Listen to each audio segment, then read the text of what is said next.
yourself or suffer the consequences. The wisdom of Elijah is inside of the conscientious, so I move with it. Grace and peace, Black family. This is Vicky Dillard, your sister with the curly braids. And I want you to get ready for the new Master Elements project, The Spear and the Shield. This vaccine isn't experimental. It's like a dandelion. You overlook it for they weird science. DJ RP Beats and Sincere Love the God have taken this time during the pandemic to carefully craft the soundtrack to Black empowerment with hot tracks like God Mine, featuring Sadat X of the legendary group Brand Nubians. We never die. I made an ancestral shrine. Let's see what's in the God's mind. Listen, I'm a law in the person of sincere of the God. That mean your arms too short like Tar Anthony Shaw. God painted me black. God painted me black. Thanks for that. I'm a original man. A letter to Dr. Francis Cress Welsing. I say to the ancestors. Dear Dr. Francis Cress Wilson, I just wanted to thank you for all the lessons you left us. So yes, I'm more than grateful. And the controversial song Buck Breaking God today. Why every black show they gotta have a transgender? Either I'm crazy or this gotta be a planned agenda. Get ready, Black family. This is a much needed project. This is The Spear and the Shield. What would you think about a parent whose children are hungry? They let them starve. Likewise, here in South Carolina's 6th Congressional District, we are the 6th poorest district out of 435 total as of the year 2021. And yet, where is our Congressman, James Clyburn? I can tell you, he says he will be in California, in North Carolina, and Florida, and Georgia. But what about the needs of South Carolinians? I was born here, I was raised here, I live here, and I'm going to be here. You will never have to ask, where is Marcel?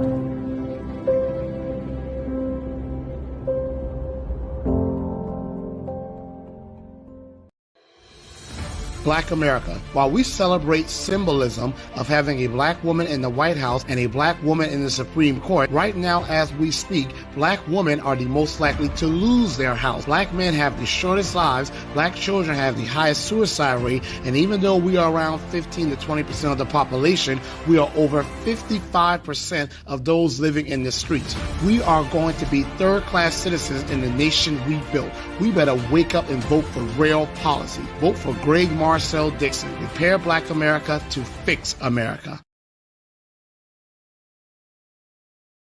Once we then have values and are guided by values, and those values guide those skills and contents and so forth, we are empowered to realize those values. And therefore, values are a type of power. Where am I going with this? I'm going with this to say this. If values are a type of power, if values are the things that guide our behavior, if culture is a type of power, and consciousness is a type of power, and personality is a type of power, if we let another people determine the nature of our consciousness, our personality, and our values, they then gain power over us. If consciousness, culture, personality, and values are instruments of power, they then use our consciousness, our values, our culture as their instruments of power. How does this work out in reality? They take our cultural products, our music, our song, and use them as their instruments of power. Yes, and benefit from them. So then, what is an African-centered consciousness?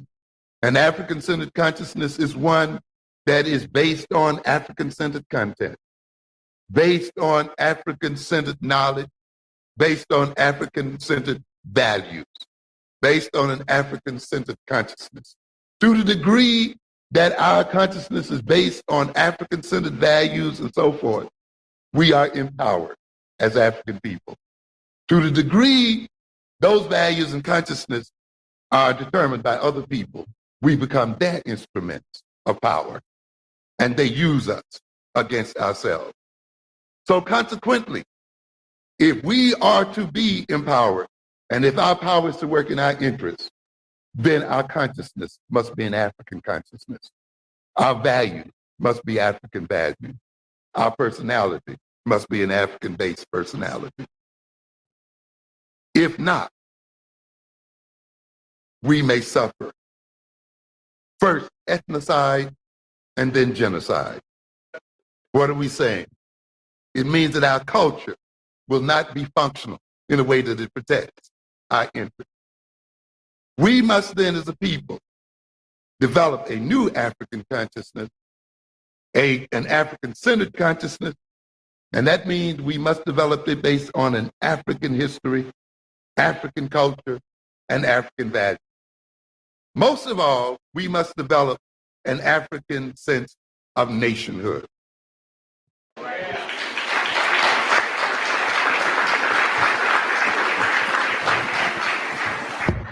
To a great extent, many of the problems we suffer today is a result of the fact that we do not see ourselves as a nation. And yet, we complain about how we are segregated from everybody else. We complain about how we are not a part of the mainstream, how we are not a part of the economy, how we are shut out from the government and the political process. If we are not a part of these things, and yet these things are what defines a nation, then we are not a part of the American nation. That nation is a white nation. We are then, in effect, a de facto nation, but we are afraid to recognize it. If we looked at ourselves as a nation, we'd see many of the reasons why we are where we are as a people. Why? Because if we looked at ourselves as a nation, we would see why we have the problems we have. Why do we have some of the problems we have? For the same reason other African nations have the problems they have. Why? Because we permit our resources, human resources and material resources, to be used by another people. We export them. We, like any other African nation, are an indebted nation. We are over-indebted. When we talk about the African nation suffering from being overburdened by debt, we don't recognize we're talking about ourselves. When I ask here tonight, how many of us owes another black institution, another black person major debt, we would get very few hands. But if I ask how many of us in this audience tonight owed a white person, a white institution, a non-African institution, great debts, we probably all had to raise our hands. If you recognize that then, and you add this up in terms of a nation, not just yourself as an individual, but if you look at all of us as individuals and in terms of a nation, then that as a nation, we owe an enormous debt to other people. And one of the reasons why then we are poverty stricken is not because we don't have money, it's because all of our money is being used to service the debt that other nations own.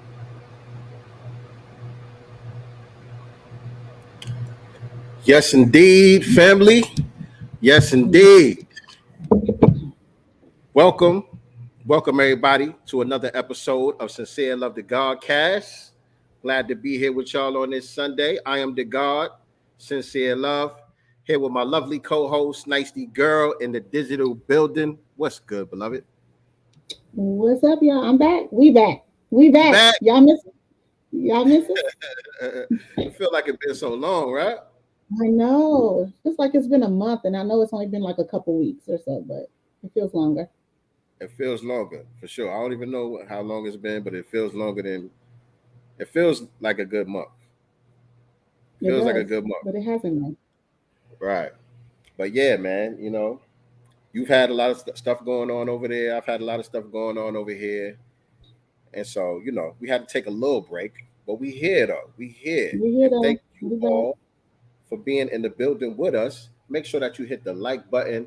Make sure that you share this out and let everybody know that we are live on Sincere Love to Godcast right now.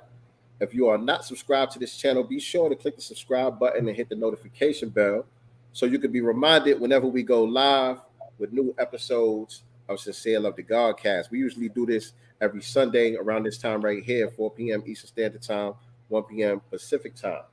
And y'all also can look out and look forward to season 2 of the Black Business Showcase. That's going to be coming up for y'all. So make sure that y'all are following us on social media. I'm at Sincere Love the God on all social media platforms. My co-host is Nicely Girl with the number 1, just like it's spelled on the screen, on Instagram, and without the number 1 on all other platforms. So make sure that you are following us so that we can keep y'all posted on when we're going to launch season 2 of the Black Business Showcase.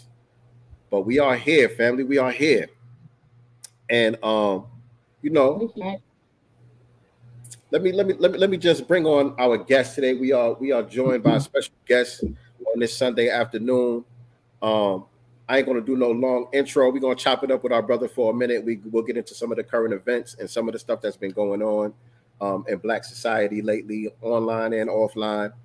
So without further ado, let me bring our brother Afro Elite into the digital building. Peace, King. What's going on? How's it going, brother? How's it going? Doing I'm good great, over man. there. How are you two doing?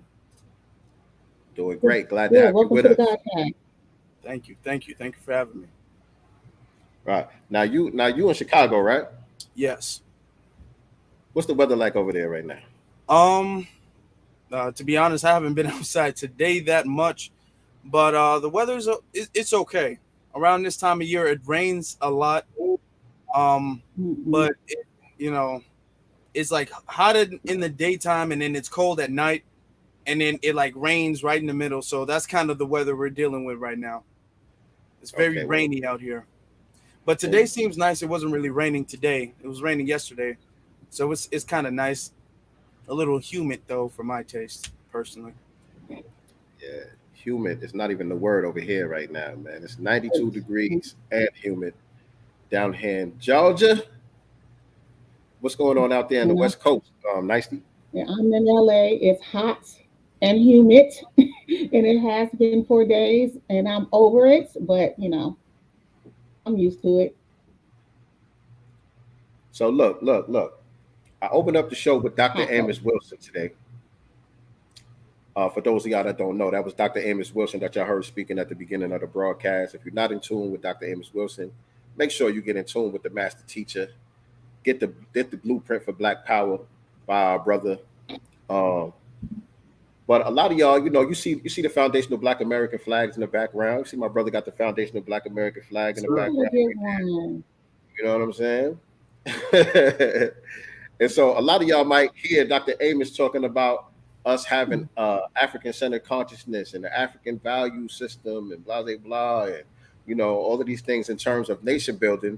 And y'all, if you're a person who's listening to that and looking at us and thinking that that's a contradiction of philosophies or ideologies, then I'm gonna just need you to have a seat in the back of the class and make sure that you take notes, because there's a lot of confusion out here when it comes to what we're dealing with as far as being B1, as far as being Black first, as far as what on code really means, you know what I'm saying? And as far as what is necessary as far as a mindset in order for us to gain the empowerment that we absolutely need in order to survive in the next coming centuries. You know what I'm saying? Right now, it's a real vital time for us. You know what I'm saying? So if you're a person who's kind of confused about that, or you see it as a bit of a contradiction, don't be so quick to jump up and criticize and start running your mouth. Just have a seat in the back of the class and take notes, God damn it. And now remember, we always tell y'all on this show, we're not the master teachers. We are only the master students and signal boosters for the voices of the new Black media. So don't just take what we say here and run with it. Do your due diligence. Do your research, continue to listen, you know what I'm saying, to the voices of the new Black media. And the key word really is listen. You know what I'm saying? A lot of y'all ain't really listening too good, man. Either that or the comprehension was at an all-time low. I don't know which one it is, but, something seems to be awry out here. And so we got our willful. No. Go ahead. You breaking up a little I was bit. You gonna got a say little glitch. I some don't of know if it it's is on. not some of it is not comprehension. Let's be for real. It's not a comprehension issue. It's not an understanding issue. People are either willfully ignorant, and some people also have their own agendas, right? So we have to, you know, once you listen to the master teachers and you are going by the code, then you understand. But if you're that's when you start going astray because the code itself is what it is. There's no remixing the code and all that stuff. If you're going and abiding by the master teachers and the code of the master teachers, there should be no confusion because it's not rocket science. Right. Right. We ain't got to reinvent the wheel of Black No, empowerment. Everything has already been laid out. All we got to do is pick it up and carry the torch. that's it. And so, like I was saying, we got our brother Afro Elite on the broadcast today, and he's going to help us get caught up with some of the things that's been going on out here. Hopefully, we could do our part in clearing up uh, some of the confusion out here. You know what I'm saying? So this should be a great conversation. Hopefully, we get a chance to get into some of the topics. I don't know. You want to start off with some of the current event topics, or you want to dive right into? We Um, can dive in and You then know, add it in if you need to. whatever, however you guys decide to operate, you know. all right. Okay, So I'll go ahead before and we so we do can knock anything, some out. yeah, we'll do that. We'll get into the topics first, but before we do that, Afro Elite, I want you to just give us a brief summary of some of what's been going on and what we're going to be talking about as far as B1, secure the tribe, and that whole conversation that's been taking place over the last few days. Okay, well, to put it very mm, to sum it up, to put it very shortly, there's a group online called Secure the Tribe, a group of foundational Black Americans called Secure the Tribe, who host a lot of Twitter spaces and are a part of like a small clique and a small crew. Somewhere in the crew, they decided to say that black, the concept of black being a race is not true. Black is just an ethnicity, and that ethnicity only belongs to Black Americans, or as we call them, foundational Black Americans. And by saying that black only is foundational Black Americans, they also simultaneously said, and they said this directly out of their own mouths, that B1 means Black America first, and that you can't be B1 unless you are a foundational Black American. I have been trying to educate them. We've had other brothers and sisters try to educate them, and they stood firm on the fact that B1 means Black America first. I guess just the America was silent when they said B1. And that escalated all the way up until Jason Black, the Black Authority, addressed it in his Twitter space. Prior to him addressing it, when they realized that he was going to make a Twitter space, they started trying to diss Jason, discredit and slander Jason, because they already knew that Jason was going to pretty much say that they were wrong. Jason said that they were wrong in the most respectful, polite way possible, and they still started dissing Jason, saying, well, I don't care what Jason has to say. B1 is local. B1 isn't global because black isn't global. Black is local. We're the only ones who are classified as black. They're using the semantics of the fact that we were reclassified on paper as black, and that other people from the diaspora were not reclassified on paper as being black. So they like bastardized the semantics of the word black, and they said that because we're classified and they're not, we have the black ethnicity and they don't. So that's kind of what led to Jason having to address it. And then they just started going after Jason. So then that's when everybody, you have like the B1 side, and then you have Secure the Tribe side. For the last few days, that's what they've been going at each other.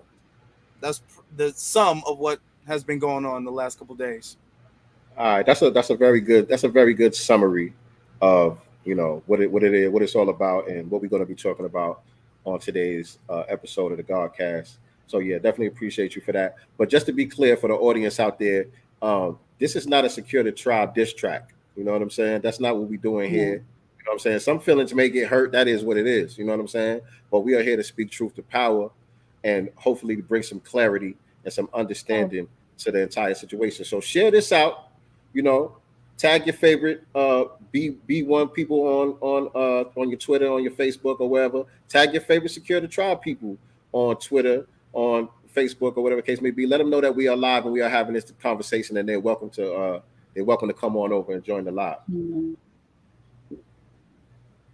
So nicely girl, you're gonna play yep, quarterback as far as some of the current event topics, and then we'll get into this whole yeah, whatever you yeah. want to call it. I'm just going to start with this one. Obviously, we are all here supporters of our brother Marcel Dixon, who is running for Congress in the state of South Carolina. He is running to unseat James Coonburn. I mean Clyburn. Y'all probably seen this little old black man, James Clyburn. He is running to unseat him. So I encourage all people in South Carolina, if you're within that district and able to vote for Marcel Dixon, please vote for Marcel Dixon. If you are not in South Carolina, that does not mean that you cannot support with your dollars. That also helps push the message, right? This man has been vetted, rigorously. He is the truth. I support him. We support him. We want you all to support him. So also donate to his campaign, www.marcelforcongress.com/donate. I want to start there. Also, I just wanted to start with this article via Hold on. 1 second. Breitbart, right? Opposition to One migration second. One sparks second, Nicely. One primary. second. 1 second, Nicely. I don't know. We got a little delay going on here. But Do yeah, we? this is what the page looks like, y'all. For y'all to donate, you go to marcelforcongress.com /donate. This is what the page looks like here, and you could donate. Whatever amount you can afford. Doesn't matter how little. Damn sure don't matter how big. But our brother gonna Right. need that support right Just now. We do at it. the final stretch. So let's get it. marcelforcongress.com /donate. All right, go ahead. All right, are June 14th. So we do not have long. We have to make as much of an impact now. We should have been doing it, and we have been, by the way. But this is the last stretch. June 14th is primary, so let's make sure that we jump on this right away. So I'm going to touch on an article from Breitbart in reference to Jim Clyburn. The heading of the article says, Black opposition to migration sparks primary against Democrat Jim Clyburn. Democrat Jim got his start in Carolina politics 53 years ago, and he's been elected, reelected, and reelected to Congress for the last 30 years. Y'all, 30 years, and not one time has he wrote one bill for his constituents, meaning foundational Black Americans.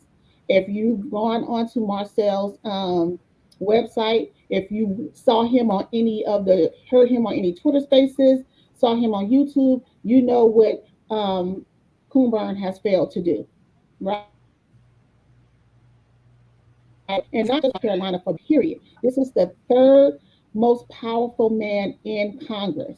This is a black man who's also a foundational Black American. He has wrote policies and bills for every other group but his constituents, right? And so with that, 30 years and the third most powerful person in Congress, and to do nothing for Black people who you're in the sixth poorest district, third poorest when it comes to children, and you've done absolutely nothing. And Black people, unfortunately, has been elected in for 30 years. It's a new day. It's a new day. So let me read. But African Americans have lost their share of income, wealth, status during those 30 years. Those losses were imposed largely because Clyburn's Democratic and the GOP have changed the economy by working with companies to export millions of jobs, to extract millions of migrant workers and renters from poor countries. So basically, we don't support immigration here. What he's doing is putting more policies in towards bringing these people over here to displace us, right?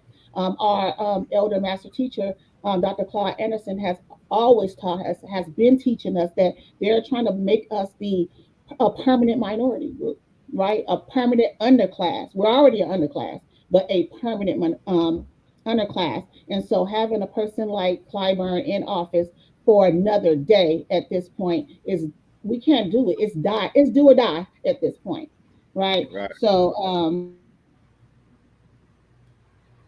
I do appreciate they're too FBA friendly, at all, but to hold Coonburn, to the fire on his failure, for South Carolina and Black people in general. I'm glad that they were able to do that. Y'all want to chime in? Yes, indeed. Yes, indeed. Um, yeah, I mean, only thing I have to say about that is it's weird that that's in Breitbart. It's weird, but it's not weird. Weird, but it's not weird. I'm just saying I don't know what their angle is. You know what I'm saying? But that's interesting. I'll just say that Well, we also know white supremacy, right? What they do? They they play play both both sides of sides. the argument. They They're play gonna both play sides. both sides. I'm just trying to see the angle. I can't put my Right. finger on their angle right now. You know what I'm saying? But what you Well, I think, hope it's Afro? not too. Yeah. Well, first I definitely want to tip my hat to Marcel because not only is he doing such good work, and every time he goes anywhere, he's always on 10, and I love the energy he gives 100% in every conversation. Not only is he doing that, which is good for South Carolina, which is the place he's running for, but he also simultaneously with all of the progress that he's making, he's opening the door for other candidates who might want to run on a reparations platform because not long ago just merely speaking about reparations was going to get you ran out the door. Speaking of reparations was like a taboo thing. So now that we're starting to, voice ourselves more, now that we're starting to become brave about reparations and we're starting to become uncompromising about reparations, we're starting to see that the scales are kind of tilting in our favor, where now they're afraid of us when we talk about reparations. We're not scared to talk about reparations. They're scared for us to talk about reparations. So I definitely want to give Marcel 100% of his credit because he Mm-hmm. has opened the door, not just for South Carolina, but he's opened the door for the whole nation, really, and reparations across America. So I definitely want to give him his credit. And I know he's having a very difficult time because a lot of candidates, a lot of like donors, people who donate to political campaigns, they've refused to donate to Marcel's campaign. A lot of people are trying to act like Marcel is a small thing. They're trying to ignore Marcel. So I know running on his reparations platform, I know that's very difficult for him. So I definitely want to give him his flowers and salute him for staying consistent and not pivoting to try to make his campaign easier for himself. He's being uncompromising, and that is something that we need more politicians to do for the sake of reparations. America. Right, Absolutely. 100. And salute to you all who have been supporting him and standing 10 toes down behind him because don't think what we are doing is a small thing. This is sending Right. shockwaves. This is sending shockwaves through the whole political spectrum right now. You know what I'm saying? And so we just got to stay 10 toes down and keep doing what we're doing and cultivate more Yes, politicians like sir. Marcel. So shout out to Marcel and shout out to the family who's been supporting. Absolutely, brothers. I love his bravery. I love his bravery. I love the fact that he just like he refuses to pivot. Like he's so tired of what has been going on so much that it's just like he grinding out here. I love his passion. Like he's so inspiring, and I do hope that he is really, really inspiring a lot of men and women, foundational Black Americans, to do the same thing. And my hat, my bra, my everything goes out Yo, so look, to my. I love you. All right. look. We're gonna have to skip the stories because I'm looking at the We are. time and Oh, I because only you got got, I yeah. only got to go till 5:30. I got to take my son to work at One around 5:30. more. One more. This one we have to. One more. All One right, more, and then we can all jump right. in. Okay, one Keep more, it brief. y'all. I have I, to. I want to talk about this topic, man.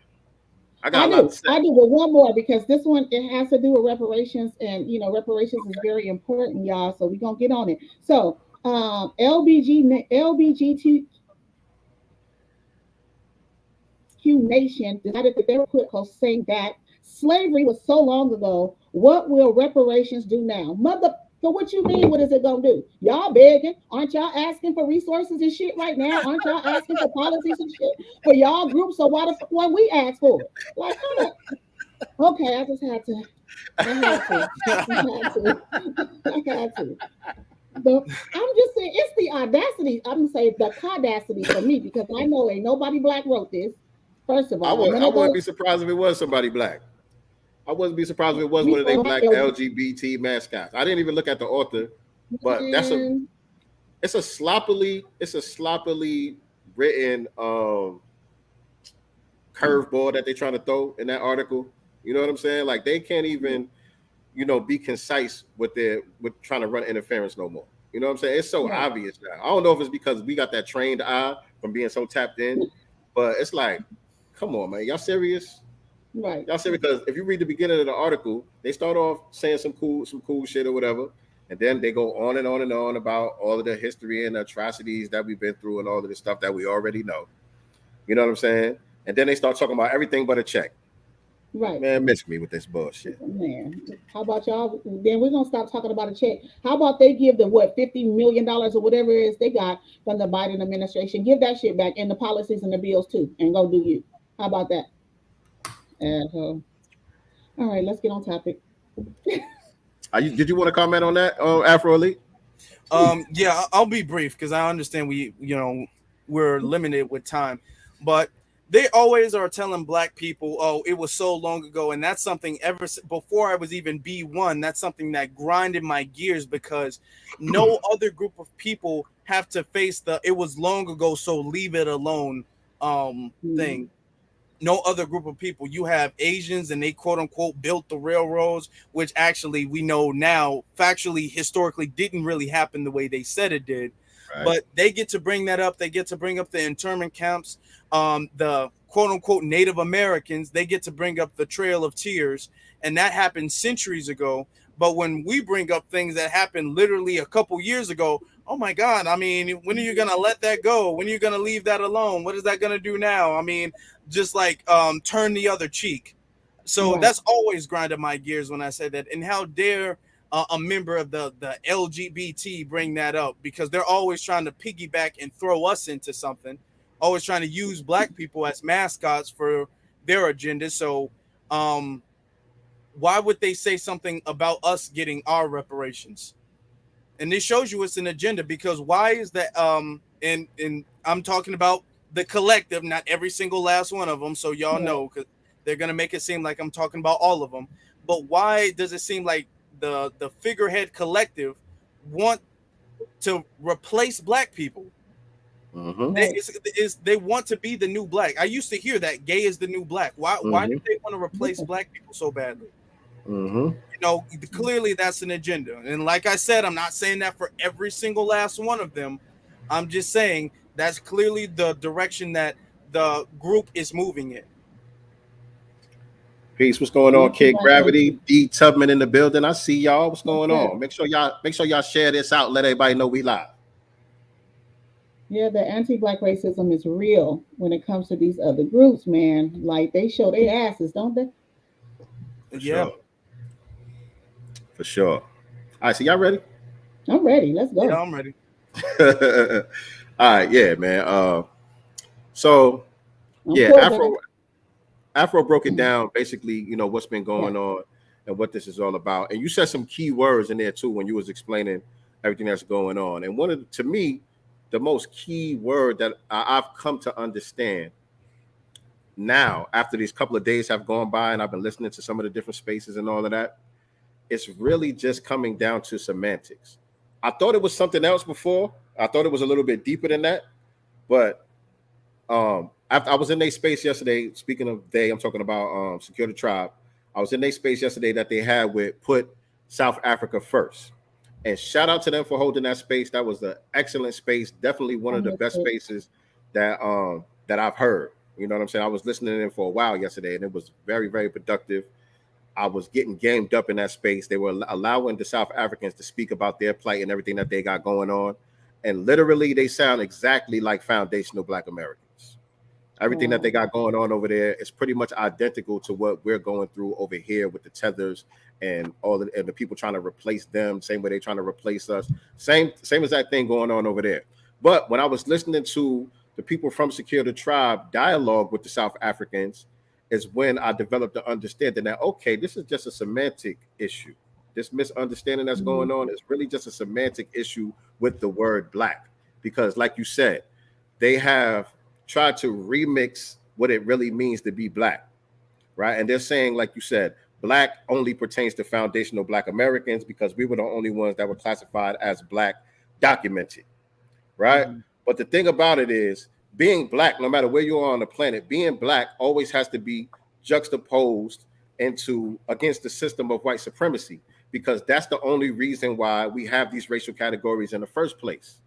Race became a social construct in the advent of white supremacy. That's the only reason why you need race. You know what I'm saying? So this is not something that we classified ourselves as. This is something that we were classified in a way to subjugate us. Even though we took it, flipped it around, and made it something beautiful, it was put on us as like a shackle. You know what I'm saying? And so in response to dealing with white supremacy, we have to deal with that construct because they're the ones that call the shots at this current moment. Right. So they say we black, so that's what it is. They say that the South Africans is black, the Nigerians is black, the Jamaicans is black, so that's what it is. And so with Secure the Tribe is saying, no, they not black, we the only ones that's black, but black is a race in this social construct. And so I just wanted to say that part just for the intro, but go ahead. I definitely want to piggyback off of everything you said. If you have studied the works of our brother Neely Fuller Jr., you would understand he teaches there are either Negro people or non-Negro people in the global system of white supremacy. The word play about, okay, I'm black, I'm freedman, I'm this, I'm that. Okay, those are different terms that we all understand mean the same type of people. Now we understand we are a different. See, she's already on page. She already on the right track. We understand that, yeah, we're different ethnic groups and we have a different history and we have a different lineage, and that's okay. We can all respect each other's differences. That's okay. But we do have to understand we are in a global system of white supremacy. And the way they see it is the Negro people are a race of people, and that is across the globe. So that is they're a Negro in America, they're a Negro in Africa, they're a Negro in the Caribbean, they're a Negro in UK, Australia, everywhere they go. You know, you can see the way the dominant society has treated countries in Africa, has killed African leaders and everything. They don't discriminate about their racism. They want white supremacy everywhere. And that, so it is, we have to understand that we're not the only ones facing white supremacy. Now, we're the main ones acknowledging it. That is the point. We're kind of the main ones acknowledging it, but we're not the only ones. And we're not the only ones that it affects. So the way white supremacy sees it, you're black whether you want to be or not. They keep saying, oh, well, they don't identify as black. It's not really for them to identify as black. It doesn't matter what they identify as. In the eyes of a white supremacist, you're not white, you're black. You're a Negro whether you want to be or not.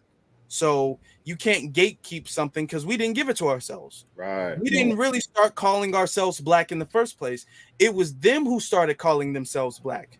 They started calling themselves us black. I mean, so it's and at the moment we live in a global system of white supremacy. They are the ones who put people in categories. We can't gatekeep that because we didn't put ourselves in the category. Right. So when you understand the global system of white supremacy, you have to understand that there are black people all across the world, whether you want to call them black, Negro, melanated, it doesn't matter. In the eyes of a white supremacist, the semantics doesn't matter. It really doesn't. It really doesn't, man. And the thing about it is, when we started to identify ourselves as a unique ethnic group here in America, whether it be foundational Black Americans, you know, descendants of slaves, freedmen, these different terms, native blacks, as Dr. Claude Anderson refers to it as, all of these different terms that's referring to the same people. That is as a way to identify ourselves as a unique ethnic group and to identify our unique history and culture, having gone through our ma'afa here in the United States of America. We are the ones that built the United States of America. We the ones that were enslaved here. We the ones that fought to have all of the civil rights and all of the stuff that other people get to enjoy to this day. Those things are associated with a specific group of black folks. And The so, only non-immigrant group, right? We're the only non-immigrant group here Absolutely. in America. right, right. And so foundational black Americans are the ones that I just described. You know what I'm saying? We are the descendants of people who are aboriginal to this land, who were mixed in with Africans who were stolen from Africa and brought over to this land, and even some of the explorers that came here prior to Columbus and all of that. You know what I'm saying? The combination of those groups are what you see when you look at me, when you look at our brother Afro Elite, when you look at my sister Nicety Girl, when you see people like Muhammad Ali, the most honorable Elijah Muhammad, the people that as Black Americans, as African Americans, as Negroes, colored, all of these different terms that we've been referred to over the years. That is something that makes us unique as a culture, but it doesn't make us a separate race of people. It doesn't mean that we're a different race than somebody that comes from the continent or somebody that comes from the Caribbean. You know what I'm saying? And so I think that whole semantic is where a lot of confusion is being brought in at. And it's not something that's new. You know what I'm saying? Even though they've been talking about that a lot in the Secure the Tribe group, that's not something that's really new either. That's something that you hear from a lot of indigenous circles, something from even like Moorish science circles, and even Oh sometimes from yeah. some of the Israelite groups. You know what I'm saying? You'll hear Mm-hmm. some of that same rhetoric. The You rhetoric. know what I mean? But it's based on an ideal. It's not based on reality. You know what I'm saying? So, do you guys think that? Do you guys also think that a part of them trying to, I guess, make it about foundational Black Americans is because maybe they felt like if we're including all groups that Damn, nicely. You Pan gotta do something with that Africanism? Wi-Fi Was over that, there. do you like that's possibly why, you know, that's probably why they were given a bit of pushback as far as everyone, meaning our brothers and sisters from the diaspora in the Caribbean, as well as foundational Black Americans being considered Black, because they felt like if everybody's Black, then that's just a remix of Pan Africanism. Do you think that's why they were given pushback? Did you catch that? I ain't catch all of Yeah, the yeah. credit. And to answer your question, I feel like some of them did, some of them because they were using the term flat blackness. They were using, oh, we can't Mhm. have flat blackness where everybody is black. But what they missed is that there is a difference between race, ethnicity, and nationality. Those are different things. You can be a part of a race and have different nationalities, or a part of a race and have different ethnicities. That, Mhm. all of those things aren't exactly the same all of the time. And I guess they were assuming, because we are making a distinction, which is necessary, because Absolutely. we're Right. getting reparations, and because we're separating the people who are on code versus the people who are off code. And I will say this again: everybody from the diaspora isn't off code. Just because you're from the diaspora doesn't automatically make you off code. But Agreed. we're making a separation, which would be necessary to do anyway. Even if they were all on code, it would still be necessary to, so we can give respect to the FBA ancestors. It's still necessary to make the separation. You can be respectful and separate. You can be respectful and be like, okay, well, you're Nigerian, I respect that. But I'm a foundational Black American, and that can be respectful. But what they took it to like such an extreme level. They kind of did too much with that, when they didn't understand Black is the flat race. That is the race. That's Mhm. like the umbrella. And then the FBA, Nigerian, Jamaican, Haitian, all of these ethnicities, and all of the America, um, uh, Africa, Brazil, all these nationalities, these ethnicities and nationalities fall under the umbrella of race. To them, I don't know what they did where they thought, okay, well, because we have the paperwork saying that we're black on our birth certificates, and they're not black on their birth certificates means that they're not black. I'm not sure where they got that idea from. I understand making the delineation. I do, and I know they ran that word into the ground. I understand that because for reparations, when we're dealing with a system of white supremacy, you got to be crystal clear. You have to be crystal clear of what you want, and that's why that's why Marcel has been making so much progress, because Marcel is not vague in any way. Marcel is very clear on what he plans to do and what he wants. And for who? Yeah, and for who? So I get that, but they kind of jumped the gun and they haven't studied enough to really voice it. So they tried to become like the spokesmen or reparations and delineation, and they didn't know the sciences behind it. They didn't know the history and the knowledge behind what they were saying. Right. So that's Right. kind of what led them into that. And then when people tried to correct them, their pride and ego got in the way. So that made them double down into everything that they were saying. Anytime somebody said, "Hey, no, that's not right," they double down on it. So that's kind of what led to the situation we have now. Man, you are on it, man, and you are saying So exactly a lot of it's things that I like wanted it's to say. Pan Africanism, right? Yeah, Because and I'll they just keep trying to say, remix that too. right. Go ahead. I can say I'm a reformed Pan Africanist. I'm foundational Black American, both sides. I don't know nothing about nobody in Africa, but I have Africa tattooed on me, right? Because I was all about us being Black, and I didn't honestly, because I'm in LA. I told Sincere this a while ago. I don't encounter a lot of Black immigrants at all. The people that I encounter all my life have always been foundational Black Americans, except maybe growing up early on, one Puerto Rican family, and they identified as Black. And recently in my adulthood, and that's from work, I became cool with a Trinidadian whom I actually visited Trinidad with, visited her family there. I will say because I was so blind off of just them looking Black, I didn't see the anti-Blackness, and I'm not gonna say not the Puerto Rican, but I didn't understand until I became B1, and started to read and got in touch with, Tariq, which was what 2014, 15 for me. That was one of the first, and then Jason Black, and I was like, damn. I've literally been insulted by these people, like, and I don't even know it. I'm keying and kakaing, not understanding, that they're Black. They're not laughing with me or anything. They're insulting me, so I had to,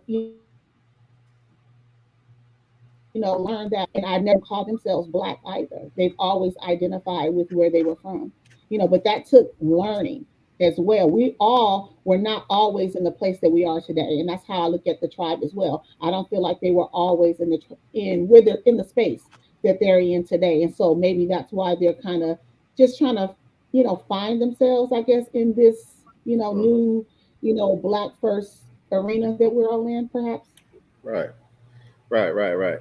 And y'all both said a lot of things that are very on point, and a lot of what I wanted to say. One with the flat blackness, the delineation.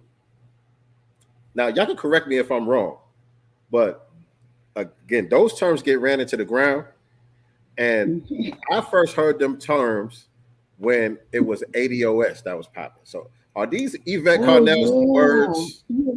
Oh Yeah. wow. Yes. Now, I remember when Yvette Mm. Carnell was going on her rant talking about Black I'm blackness. y'all's mama and all y'all saying my Mm-hmm. words and all of that.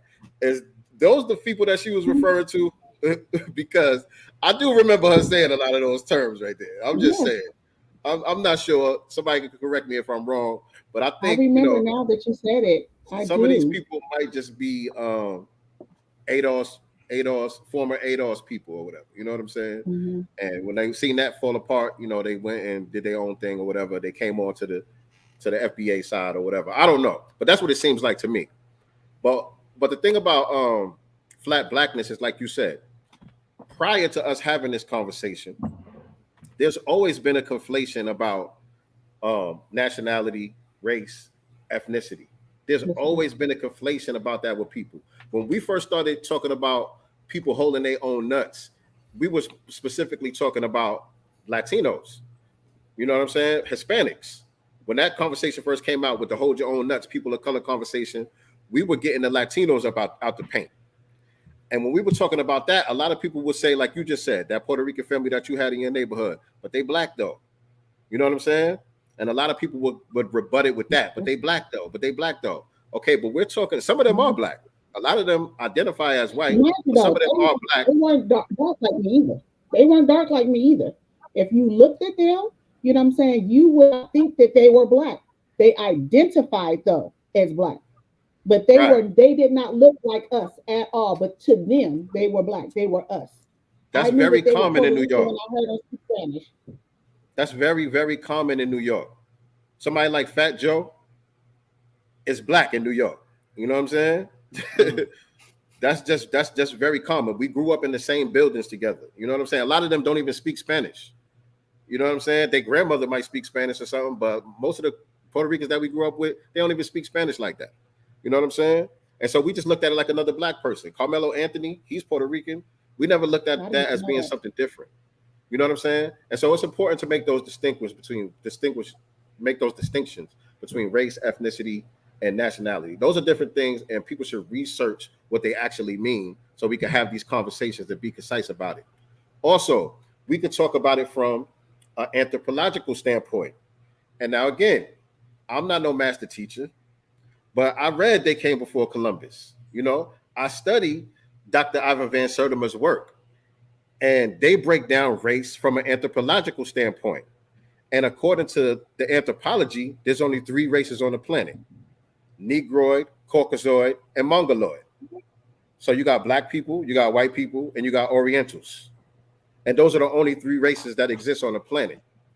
And so when it comes to blackness, that's definitely not something that's going to be exclusive to foundational Black Americans. You know what I'm saying? Because now you're talking about the study of the bones, the facial structure, the bone structure, and all of that stuff. Even when you've been dead 300 years, they could dig you up and still tell that you was a Negro. Right. You know what I'm saying? Yeah. So that's not no social construct. That's not no, nothing that you can delineate from. You know what I mean? Your bones is going to tell that you were a Negro, just like somebody in Nigeria's bones is going to tell that they were a Negro. So we definitely need to clear that up. I don't want to hog the mic. I'll jump in. There's the science behind it. Right. But I want to know, because I've never seen African or Caribbean person's birth certificate. So what does there say? I don't know. And I'm not sure if they even know. A lot of them don't identify as Black. I feel like a lot of them might not be Black first, but I don't think that most of the diaspora doesn't believe that they are Black in general. I personally, because I mean, in Chicago, you have a fair amount of non-FBAs here, and for them, I asked them, they say that they're Black. They might say that they're Black, and even though that might be a problem, but they say that they're Black. They acknowledge that they're Black. My thing, they would argue, okay, well, where are the HBCUs in Africa? And my answer to that would be Africa doesn't need an HBCU because most of almost 100% of the population is Black. So why would you need an HBCU? Just have a college there, So no, they didn't home in on their race necessarily, but if 100% or like 90+% of the population is the same race, right, you don't have to make a racial distinction between what you do. You don't have to say I'm the first Black president of Nigeria. That's stupid as hell. Yeah, because everybody is Black. You don't make a racial distinction if everybody is the same race. So they kind of use that to try to prove their point, but it fell flat because that doesn't even make sense when you really think about it. That's a moot point, man, because percentage doesn't even have to be that high. You just flip it as here. the majority here is white. And so they don't call their colleges and institutions historically white colleges. They don't have to. White is the default. Right. You know what I'm saying? They don't have to have a white entertainment television because all of the entertainment television is white. You know what I'm saying? White is the default here, just like black is the default on the continent. So they would not need to make a distinction like that. That doesn't even make sense. What's going on, Aida? I see you in the chat. How you doing, beloved? Make sure you subscribe to the channel. And you notice when Tariq or even Jason Black has a space and someone calls in and they're like, "Oh, where you from?" "Oh, I'm white." No, they have to specifically say, "Where are you from? Where are your people from? Where's your grandmother from?" Because to them, they're all just don't give a shit how many, you know what I'm saying? Wherever they come from on the planet, they all see white, right? They always just, "Oh, I'm just a white dude. Oh, I'm just a white girl." That's it. You have to ask them where they're from versus, Black Americans will say, "Oh, I'm black. My family's just from here." Versus you ask someone, another color, "Oh, I'm Nigerian." They're always going to identify by where they come from. Why don't white people do that? Exactly. Great point, Nicety. Because you've never heard a white person say, if you're not American, you're not white. You've never heard that argument. If you're not American, you're not white. Well, not that argument per se, but they have made distinctions. They always move the goalposts as far as what is white and what's not white. You know what I'm saying? As we all know, Irish weren't classified as white at one point until it became necessary. Italians weren't classified as white. Jews weren't classified as white. You have a lot of Eastern European countries, places like Bosnia, Turkey. I don't know if that's Eastern Europe, but wherever Turkey is, sometimes they could be white, sometimes they're not white. It depends on if they need the numbers or not. You know what I'm saying? If you read the white boy that shot up the grocery store in Buffalo, what's his name? Peyton Gendron. Peyton Gendron. Yeah. If you read his manifesto, he was breaking down who's white and who's not white, even though we know he didn't write that. Whoever wrote that for him, they were talking about what counts as white and what doesn't count as white. And they were talking about certain people who might look white, they might have white skin, but they practice Islam. They wouldn't consider them white. You know what I'm saying? Under the system that they're trying to establish, the white supremacy system that they're trying to maintain, I should say. Those people wouldn't be considered white because of their religion. You know what I'm saying? And so the definition of white, there's really no definition of white. They move the goalpost on it whenever it's necessary to maintain their power. So that gets a little bit tricky. White supremacy is not based on logic. So we could have had power basically the same thing. Say that again. I said, so we could have had power a long time ago had we implemented the same thing. With that code? Absolutely. That's the thing that gives them their power is their code. Mm-hmm. They got the strongest code on the planet. Mm-hmm. So yeah, if our code was that strong, then white supremacy would cease to exist overnight. It's really not that difficult. It's really a mental, psychological thing. You know what I mean? When we reach critical mass, as far as being on psychological decolonization. And that's another thing that distinguishes us from other groups over here is psychologically we haven't been conquered the way most melanated people around the globe have been. And we talked about that here on the show a lot of times as well. There was something else that I wanted to say. You have Jesse Lee Peterson now. Jesse Lee Peterson has been conquered. Jesse Lee Peterson has been. That's not really true either, though, because Jesse Lee Peterson. Look, even Jesse Lee Peterson knows what he's saying is bullshit. When you hear somebody from Nigeria talking like Jesse Lee Peterson, they believe that shit. That is a reality to them. Jesse Lee is hustling. There's a difference.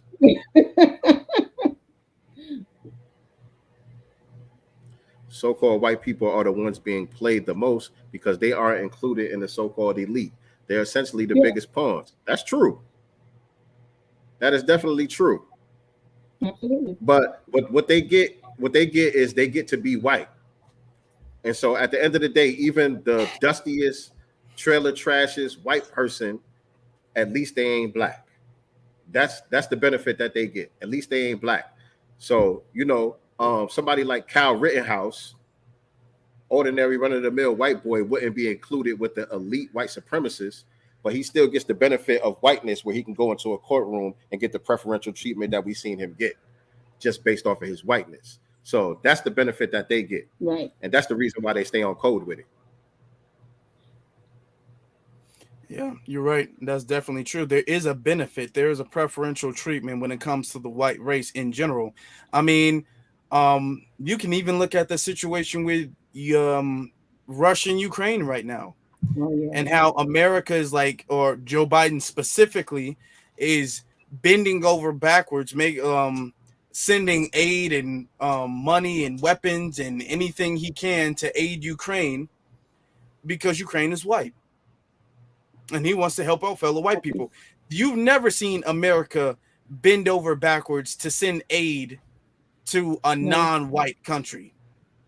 Yeah, and not only are they white, there are a lot of white neo-Nazis over there. Nazis, yeah. You know what I'm saying? And so they're also looking for reinforcements at this time. As we know, they have a negative birth rate. They're at a point of natural decrease, and they're on the verge of becoming a minority here in America, which is why, they want to help out the Ukrainians and the Afghans and prioritize the white Latino community, because, again, they're moving that goalpost of whiteness to include these other people to keep their numbers up.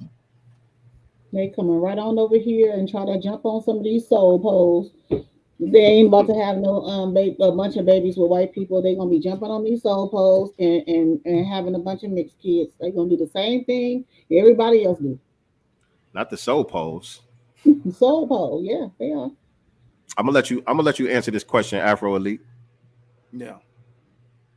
The one that's on the screen. Do y'all believe Black American culture is African culture? No. I think we have our own distinct culture. Yeah, our culture is different. Because if you know the history of foundational Black Americans, we are kind of like a collage of Africans who were brought here, and then a lot of us were indigenous. A large percent of us were indigenous from here, whether we came here, whether we were already living here, or whether we were explorers here.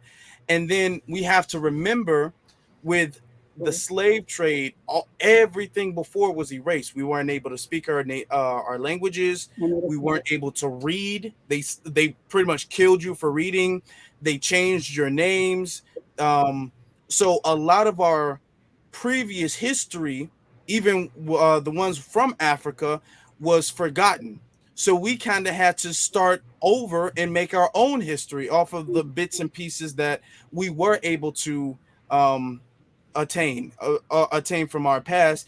And then we created new things. We have a new, different culture, a redefined culture. We kind of had to start from scratch. So to say is it African culture, I would disagree with that. I say we have our very own distinct thing, because we do. I agree with you, but I'm going to play devil's advocate and give you a little bit of pushback. Okay. Because your name is Afro Elite. And so what does the Afro refer to if it's not African? That's a good point. That's a good point. That's a good point. To be honest, when I was naming the channel, I was actually going to name myself Afro American. I was gonna name it Afro American, but I thought the name would be a little bit too long. So I'm all like, that's just a little bit too long. But Afro, I was looking at it and I got inspired by Afro American, because I remember Malcolm X used to refer to Black Americans as Afro Americans. But I guess we are tied to Africa. I'm not saying that we're not tied to Africa at all in any way, but do we have, genetically, but do we have an African culture? First off, you would have to define what an African culture is, because Africa is a continent, it's not a country. Right. So, and it has 52 countries in one continent. So what exactly is African culture? Because Right. South Africa and Nigeria and Sudan and Ethiopia, they have very different cultures. You can name them all. They have very different cultures. So what is African culture? Right. To even say that. And then no, we don't. I mean, I'm Afro because, to be honest, foundational Black Americans, we were the ones who put afros, on the spot like that. We were the ones Mm-hmm. to make afros hot. Mm-hmm. That was us rocking afros. So if anybody can claim afros, it should be The foundational Black culture Americans. That's the way I see it. All right, that was a sounds that was a home run. That was an infield home run, though. You ain't knock it out the park. I caught you off guard with that little curveball. Yeah, But you you did. still made it home, though. You still made it home. I'll tell you No, what, that's we an don't have a excellent point. culture of. We don't have a culture of cake soap. We don't have a culture of cake soap. We embrace our melanin. We embrace now. Don't get me wrong. We'll wear a wig. You know what I'm saying? Or something like that. But we do embrace our. We don't have that culture. Yeah, blacks is Nah, beautiful. We've that's always us. been on that page. Yeah, Think that's about definitely James us. Brown. Say it loud. I'm black and I'm proud. You know what I'm saying? Where is their anthems? Shouting out blackness and how black is beautiful and being black and proud. That's a foundational Black American thing. We heard that here. Wearing Yeah, dashikis, by the way. We were saying that, but wearing dashikis and shit like that. yeah. Bigging up their Foundational Black American culture is the culture. You know what I'm saying? We are period. the tip of the spear when it comes to everything from fashion to music, just the way that we walk, the way that we talk, whatever foundational Black American youth are doing, whether it's degenerate or whether it's progressive, it gets emulated all over the planet. You know what I'm saying? It doesn't matter what it is. We set the standard for whatever's fly. From, like I said, music, culture, politics to our revolutionary movements. We lay out the Yeah. blueprint for how the rest of the planet is going to move. You know what I'm saying? And that's just a unique thing that is specific to us. You know what I mean? And of course, there's African aspects to that. You know what I'm saying? Genetically, that's where we come from. You know what I mean? Some people might argue with that. Some people in the chat might argue with that. But bring your scholars. Bring your scholars. You know what I'm saying? I don't know who your master teachers is, but my master teachers, they taught us that planet Earth is our home, but Africa is the throne. You know what I'm saying? And so we have become something different throughout this Ma'afa here in North America, and we have developed our own unique culture. And we just so happen to be, like I said, the tip of the spear based on that. You know what I'm saying? Nobody has been through what we've been through. Nobody has gone through exactly what we've gone through. And so that's what culture is. Culture is a response to the circumstances that your group of people finds themselves in. You know what I'm saying? That's what culture is. Culture is not something that is static and it just always stays the same. Culture is something that changes and evolves based on the circumstances that you find yourself in. It's supposed to be a means of empowerment for your group. You know what I'm saying? That's part of what Dr. Amos Wilson was talking about in the beginning of today's broadcast. And I'm mad that we're running out of time, man. This is just getting good, man. Yeah, it's such a great conversation. It Can, really can, is. can we get you to come back, brother? Can we get you to Oh, come back? definitely. I'm looking forward to it already. Man, we need to get you back on here soon. We ain't even gonna wait till next Yeah. Sunday. We're gonna figure out a time that works for all three of us Next during the week. week, and we're gonna do part 2 Yeah. to this because we didn't get to touch on everything that we wanted to touch on. And I got to take my son to work, man. My son finally got himself a job, and I got to make sure he get there on time. I wasn't gonna let him take the car, but I ain't there yet. I ain't there. Yeah. Congratulations to your son. Congratulations. Yeah, thank you, man. Thank you. He's coming along. He's coming along. But yeah, we got to get ready to wind this down. I bought my son a car on May 10th. He wrecked it 2 weeks ago. And 2 weeks after he got it? 2 weeks after he got it, he had an accident and it went in the shop. He just got it back on Wednesday, and I let him drive to work yesterday and today. So, yeah. Oh, so he got his car back? I missed He that does part. call back. Yes, Everybody that needs is out the second south. chances, right? Yeah, yeah. I've wrecked cars before too. I can't lie. Hey, that's just something that happens, I guess. Yeah, yeah. I wrecked my homeboy's car, man, and this nigga bailed me out of jail and made me shoot 5 with him after that. Hey, that's a Okay, loyal friend right there. nigga came and got me out of jail. He said, "All right, you owe me 5 minutes, nigga." Hey, Afro, how old are you, man? I'm 26. Man, salute to I you, have brother. a Thank child you. older than you. My daughter is 20. My daughter just turned 27 I got a 26-year-old last. son too. I got a Yeah. 26-year-old son too. But salute to you, man. Very Right. sharp, man. Very intelligent, man. Keep doing what you're doing, man. You know what I mean? We see you out here. We admire Yeah, everything that you got yeah. going on. Um, definitely shout out all your social medias. Any links that you want to promote. I know you got the clothing line and all that. I'm still waiting for my shirt, nigga. What? It should have been there. I was about to text you today and ask you if it was there. I'm gonna send an email with the tracking number I to gotta see go. what's I going gotta on. go check my Oh old yes. address. So the I just moved, so it's probably at the old address. I gotta stop over there after I drop this boy off. So hopefully I got my shirt. But yeah, let everybody know where they can follow you at. Um, anything that you want to promote, anything that you got going on coming up, anything like that. Okay. Well, I tend to go live Mondays and Thursdays, Monday nights and Thursday nights. Although I kind of been slacking, I've been busy doing other things as well. You can subscribe to my YouTube channel at Afro Elite on YouTube, just Afro Elite on YouTube, and I'll pop up there. My social media tags are the Afro Elite on Twitter and then Afro Elite on Instagram. Also, I do have, if you go to my YouTube channel, if you go to my Twitter, and I think I got to update my Instagram, you'll find the link with the shirts, the websites, and I have different designs.